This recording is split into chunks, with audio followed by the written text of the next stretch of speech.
నమస్తే కార్తిక్ గారు. నమస్తే రమ్య. డిప్యూటీ సీఎం పవన్ కళ్యాణ్ గారి సతీమణి తిరుమల శ్రీవారిని దర్శించుకొని మార్క్ శంకర్ కి కోలుకున్నందుకు తన తలనీలాలను అయితే అర్పించారు శ్రీవారికి. ఇది అంతా మంచి విషయమే. కాకపోతే ఇప్పుడు ప్రజలు ఏం భావిస్తున్నారంటే జగన్మోహన్ రెడ్డి గారి పరిపాలనలో ఉన్నప్పుడు వైఎస్ భారతి గారు కనీసం తిరుపతి వచ్చి అంటే అంత భక్తి శ్రద్ధలతో ఎప్పుడు ఆ దేవుణ్ణి పూజించలేదు అని వీళ్ళిద్దరి మధ్య కంపారిజన్ చేస్తున్నారు. దీన్ని ఎలా చూడాలి మనం?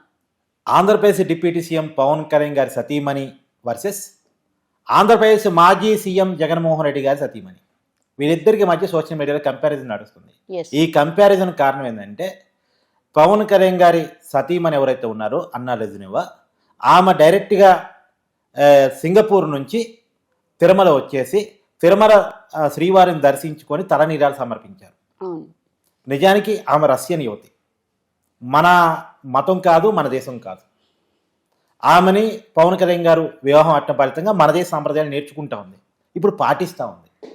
ఎంత పద్ధతిగా పాటిస్తుందంటే సహజంగా తలనీలాలు సమర్పించడానికి అందరు మహిళలు ఒప్పుకోరు, అంత ఈజీగా ఒప్పుకోరు. కానీ ఆమె తలనీలాలు సమర్పించింది, అన్నదాన కార్యక్రమంలో పాల్గొంది, స్వయంగా వడ్డించింది, 15 లక్షల విరాళాన్ని వెంకటేశ్వర స్వామికి ప్రకటించింది. సో భక్తి శ్రద్ధలతోటి శ్రీవారిని దర్శించుకుంది. పైగా డిక్లరేషన్ మీద సంతకం పెట్టాల్సిందే, పెట్టింది కూడా. అయితే ఎందుకు జగన్మోహన్ రెడ్డి గారు సతీమణి భారతీ గారితో కంపారిజన్ నడుస్తుంది అంటే ఎప్పుడు కూడా భారతీ గారు శ్రీవారిని దర్శించుకున్నది లేదు, దర్శించుకుంటే డిక్లరేషన్ ఇచ్చింది లేదు.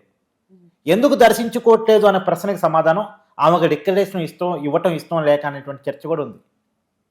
ఎందుకంటే సీఎంగా ఉన్నప్పుడు అంటే జగన్మోహన్ రెడ్డి గారి పక్కన వస్తే ఎవరు అడగరు. కాకపోతే అప్పుడు ఏంటి, ప్రసాదం తినాలి సహజంగా. అవన్నీ ఇష్టం లేక, శ్రీవారితో పూజించడం ఇష్టం లేక రాలేదు అని చెప్పి చర్చ కూడా ఉంది. సరే రాలేదు, జగన్మోహన్ రెడ్డి గారు ఒక్కళ్ళే వచ్చి బ్రహ్మోత్సవాలకి పట్టు వస్త్రాలు సమర్పించేవాళ్ళు. సహజంగా సాంప్రదాయం కాదు, కానీ అలా ఒక్కళ్ళే వచ్చి పట్టు వస్త్రాలు సమర్పించేవాళ్ళు. అయితే అప్పుడు ఆయన ప్రసాదాన్ని తినేవాడు కాదు, ఏదో టిష్యూ పేపర్లో పెట్టుకునేవాళ్ళు, ఇవన్నీ ఉన్నాయి. సరే ఇవన్నీ పక్కా పోనిచ్చేస్తే మొన్న అధికారం పోయిన తర్వాత జగన్మోహన్ రెడ్డి గారు తిరుమల రావాలనుకున్నారు. రండి, కానీ డిక్లరేషన్ ఇవ్వండి అని చెప్పేసి ఇప్పుడున్న ప్రభుత్వం అడిగింది. డిక్లరేషన్ ఇవ్వటం ఇష్టం లేక తిరుమల రావడం బంద్ చేశారు జగన్మోహన్ రెడ్డి గారు. ఇంత డిక్లరేషన్ ఏముంటుంది, ఆస్తిలో ఉన్న శ్రీవారికి రాసిమని ఉంటుందా, దేవుడికి నీ ఆస్తి మొత్తం పంచిపెట్టమని ఉంటుందా? ఉండదు. దాంట్లో ఉండేదల్లా రెండే పదాలు.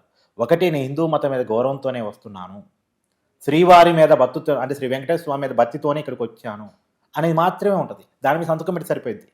మనం వచ్చేది దానికోసమే కదా, ఆ ఉద్దేశంతోనే కదా. ఆ ఉద్దేశాలను ఏకీభవించడానికి ఉన్న ఇబ్బంది ఏంటి అంటే నువ్వు హిందూ మతం మీద గౌరవం లేదు, వెంకటేశ్వర స్వామి మీద భక్తి లేదు, కేవలం హిందూ మతం యొక్క ఓట్ బ్యాంక్ నీకు కావాలి కాబట్టి జస్ట్ ఫర్ ఫార్మాలిటీ మీరు వస్తున్నారు అంతేనా జగన్మోహన్ రెడ్డి గారు చెప్పదలుచుకుంది?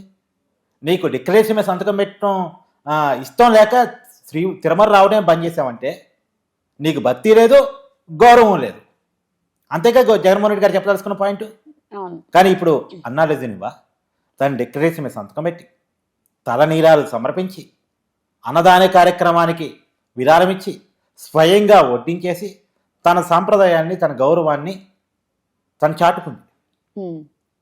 ఈ భారతదేశ సాంప్రదాయాల పట్ల, హిందువుల మనోభావాల పట్ల తనకున్న చిత్తశుద్ధిని తను చాటుకుంది. అందులోని ఈ మధ్య పవన్ కళ్యాణ్ గారు సనాతన ధర్మ నినాదాన్ని ఎత్తుకున్నారు. సో భర్త అడుగుజాడలో భార్య నడుస్తుంది. ఇక్కడ మాత్రమే కాదు, గతంలో కూడా పవన్ కళ్యాణ్ గారు డిప్యూటీ సీఎం అయిన తర్వాత చిరంజీవి గారి ఇంటికి వెళ్ళారు. చిరంజీవి గారికి ఈవిడతో కలిసి పాదాభివందనం చేశారు. చిరంజీవి గారికి, సురేఖ గారికి, వాళ్ళ దంపతులకి పాదాభివందనం చేశారు. సో బయట దేశ వనిత మన వాళ్ళ కాళ్ళ మీద పట్టడం అంటే అది చిన్న విషయం కాదు. అంటే మన దేశ సాంప్రదాయం పాదాభివందనం ఉంటుంది, వాళ్ళ దేశంలో ఆ సాంప్రదాయం లేదు, నాకు తెలిసైతే లేదు.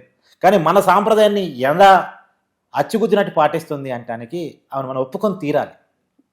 వన్స్ మన దేశంలో కోడలికి వచ్చిన తర్వాత మన దేశ సాంప్రదాయాన్ని అలబరుచుకున్న తీరు కానీ, మన దేశ సాంప్రదాయాన్ని పాటించే తీరు కానీ మనం ఒప్పుకొని తీరాలి. ఎక్కడ అడబిడ్డ అయినప్పటికీ కూడా మన దేశంలోకి వచ్చిన తర్వాత మన దేశ కట్టుబాట తగ్గట్టు, మన ఆచార వ్యవహారాలు తగ్గట్టు చీర కట్టుకొని పద్ధతిగా ఒక తెలుగు మహిళగా పాదాభివందనం చేస్తూ పెద్దల పట్టు ఉన్నటువంటి గౌరవాన్ని చూపించేస్తూ ఇప్పుడు దేవుడి పట్టు ఉన్నటువంటి భక్తిని చూపించి. ఎందుకంటే మన తెలుగు వాళ్ళందరికీ కూడా ప్రీతి ప్రాప్తమైనటువంటి దేవుడు శ్రీ వెంకటేశ్వర స్వామి. ఒక్క తెలుగు వాళ్ళకే కాదు, భారతదేశంలోని కాదు, ప్రపంచంలో ఉన్నటువంటి ప్రతి హిందువులకి ఆరాధ్య దైవం ఆయన. వైష్ణవుడైతే జీవితంలో ఒక్కసారైనా సరే శ్రీ వెంకటేశ్వర స్వామి దర్శించుకోవాల్సిందని ఒక సాంప్రదాయ నిబంధన ఉంటుంది.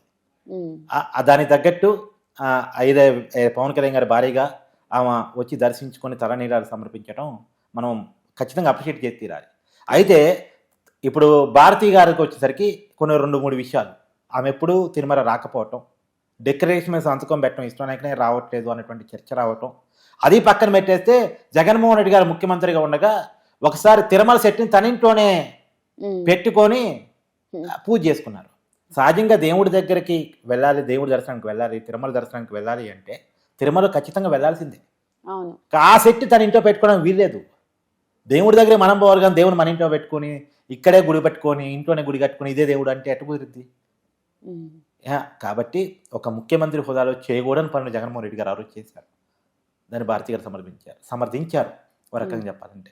ఇంకొకటి కూడా చర్చ నడుస్తూ ఉంది. ఇప్పుడు జగన్మోహన్ రెడ్డి గారు ముఖ్యమంత్రిగా ఉండగా చంద్రబాబు నాయుడు గారి సతీమణ్ణి ఒక ఎమ్మెల్యే అసెంబ్లీ సాక్షిగా, అసెంబ్లీలోనే, మళ్ళీ ఆ ఎమ్మెల్యే ఎవరు?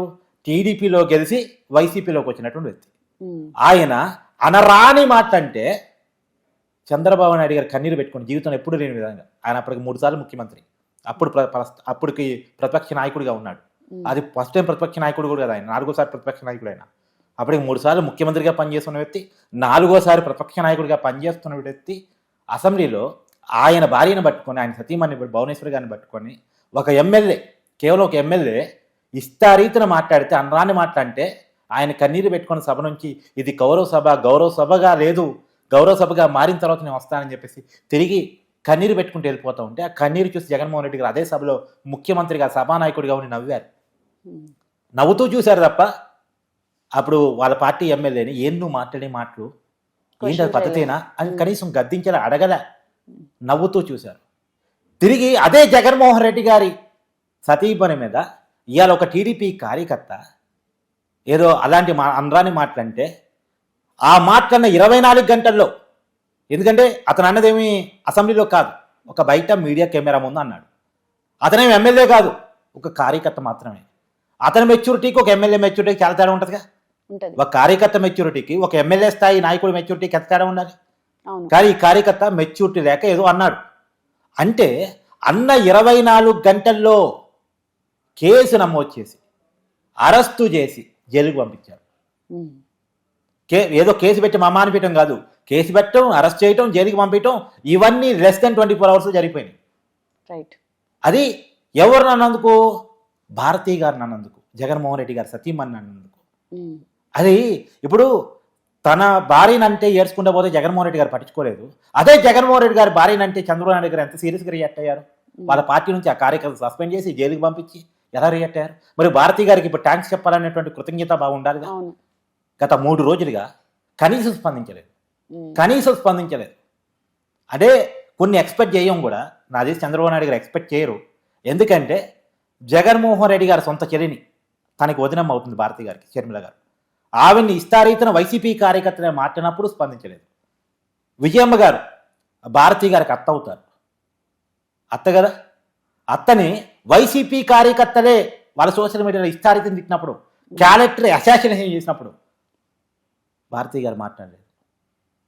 ఇవాళ ఆ కల్చర్ వాళ్ళు పెంపొందించిన కల్చర్ ఎక్కడి దాకా వచ్చిందంటే చివరికి తిరిగి మళ్ళీ ఆ భారతీ గారు అనే దాకా వచ్చింది. అంటే జగన్మోహన్ రెడ్డి గారి భార్య అనే దాకా వచ్చింది.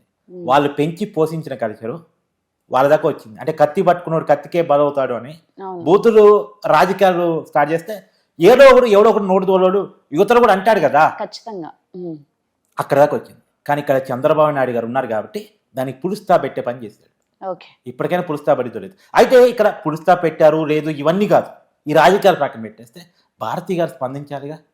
చంద్రబాబు నాయుడు గారు చేసిన పనికి కనీసం ఒక థ్యాంక్స్ చెప్పాలిగా. అదే మన దేశ సాంప్రదాయాలు తెలియనటువంటి ఒక రష్యన్ యువతి మన దేశంతో ఎలా కలివిడి అవుతుంది, మన సాంప్రదాయాలతో ఎలా కలివిడి అవుతుంది, ఎలా పద్ధతిగా ముందుకెళ్ళిపోతా ఉంది. కానీ భారతీ గారికి వచ్చేసరికి ఎందుకు అది మిస్ అవుతా ఉంది అనేటువంటి చర్చ సోషల్ మీడియాలో నడుస్తూ ఉంది. రైట్. కానీ ఏది ఏమైనా ఒకటి మనం గుర్తుపెట్టుకోవాలి, ఎక్కడ పుట్టామన్నది కాదు, ఎక్కడ పెరిగామన్నది కాదు, ఎలా బతికామన్నది మంచి ఇంపార్టెంట్.